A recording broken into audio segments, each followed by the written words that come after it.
Now, at the same time, I was kind of starting to work on this character, which was originally going to be a kind of a water character. I was thinking kind of a Titan female character. But the important thing here is I really like this really strong kind of feeling female character. In fact, I took it into more of an earth look. And again, kind of going back to the giant statues, coming to life, starting to kind of think in that realm, trying different armor and, stuff like that.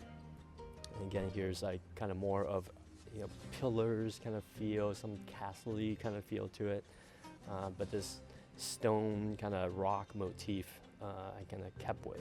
And eventually it turned into this character. It's crunch time. And it got to a point where we're considering, well, what if she is all, her skin is actually crystal. She's actually made of crystal, like very faceted, and of course, once here's the final toy, and it looks really great.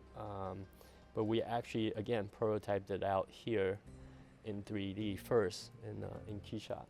So we tried different colors. We weren't sure. We could try. She could be all gold. She could be all black.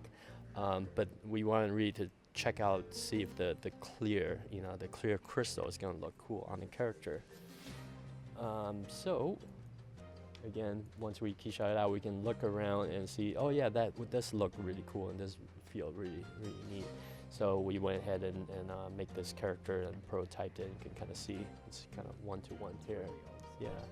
Yeah, so that's just kind of how we prototype toys, like really get it exactly the way we like it.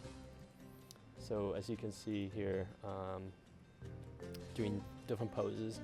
And poses is like one of those interesting things that we, as concept artists, we tend to like to do things like this, pretty extreme poses, but it has to fit in the box, right? So again, it's limiting, it's constraining, but luckily we model in high resolution, and then we use that as the game model, and then we rig it, and then so from the game rig we can try out all these poses and see if it fits in the box and do some adjustments. So this pose came from something like this. So once you got this far, were you already having in mind like the like she was of a Sentinel battle class, or like where battle classes already?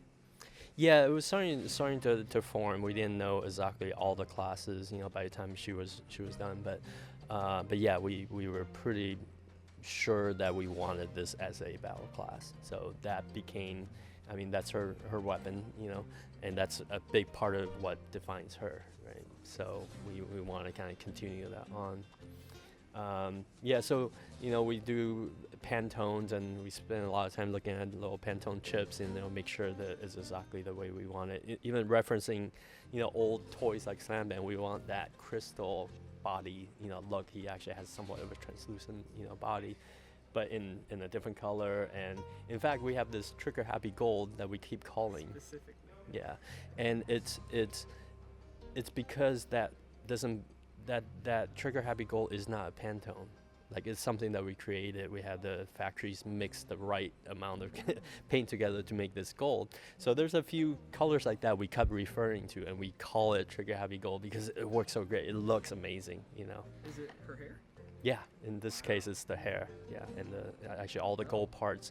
That's a very awesome gold. It looks like looks like gold. Yeah. And for example, this is actually an old prototype that I brought out, but this the gold doesn't look as nice, Yeah, you can just look at the belt. Yeah, it's really subtle, but we care about these things a lot, So that's an example of Barbella. Let me move on to